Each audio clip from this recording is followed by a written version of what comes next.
Hi folks, it's Christine DerOhannesian here, and I'm back in Chrissy's closet, and I'm getting ready to head out for a business trip in Frankfurt.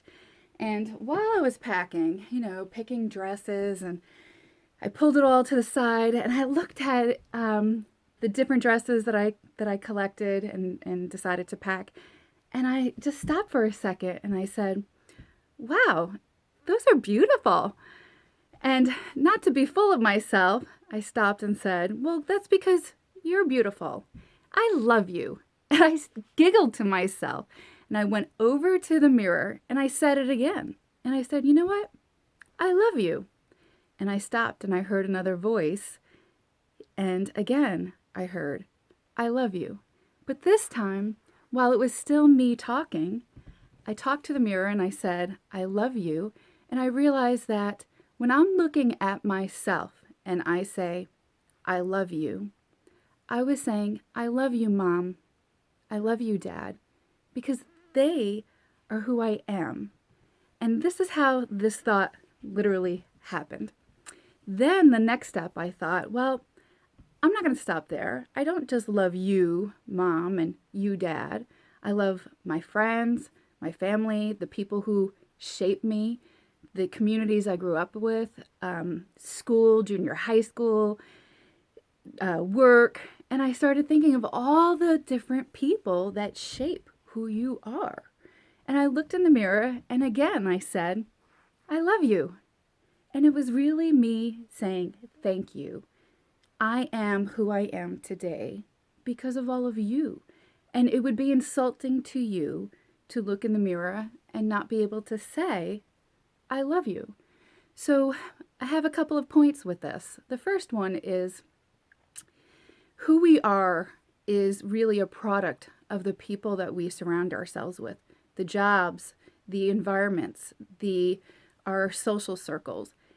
If we're not our best selves, if we can't look in the mirror and say, "You know what? I love you," then there's something wrong with the people around us because they really make who we are. If your job is not bringing out the best in you, where you can't say "I love you" because of at the end of the day, it's your job that helps make who you are, then you're at the wrong job.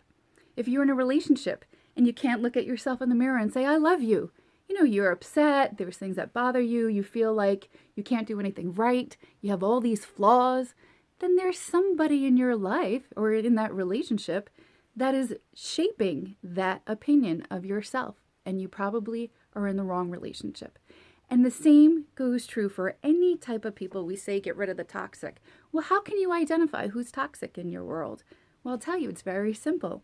If you can't look in the mirror and say, "I love you," and think of all the people in your life that you can genuinely say "I love," or they are a piece of you, which is why you love you, it's because you love them, then they're the wrong people. And the flip side to this is also you should think about your own relationships, your own behavior, what you do every day, how you communicate at work, at play, with your children, if you have any. If you are treating people to the best capacity that you possibly can, you're expressing care, you're being genuine, you are thoughtful, then you are helping to shape that person. At the end of the day, they're looking in the mirror and they're asking themselves, what do these people think of me? How do they treat me? Do they respect me? Do they find flaws in me all the time? Or do they think that there's something about me that's just great? So in every conversation that you have and every relationship that you have, all of your encounters, you have to think about how you're treating people because they're the ones looking in the mirror at the end of the day thinking, this is what they think of me. Maybe that's what I am. So number one is obviously, who do you have in your world that's giving you the opportunity to look in the mirror and genuinely say, "I love you," because you love them, a piece of every single one of them. And what are you doing out there in your everyday conversations and connections or run-ins to treat people with that kind of love and respect and care that they're saying the same thing in the mirror at the end of the day? And finally, my last word of advice is the best gift that we can give ourselves and our parents and those that we love is to be our best self. There is nothing else in this world that money can buy or that matters than you. What you are, what you're about, your uniqueness, your individuality, your creativity, whatever it is that it is about you, your perks, your quirks, all of it that makes you who you are. Being your best self is the only thing that you owe to yourself. And it's the best gift that you can give to those who love you.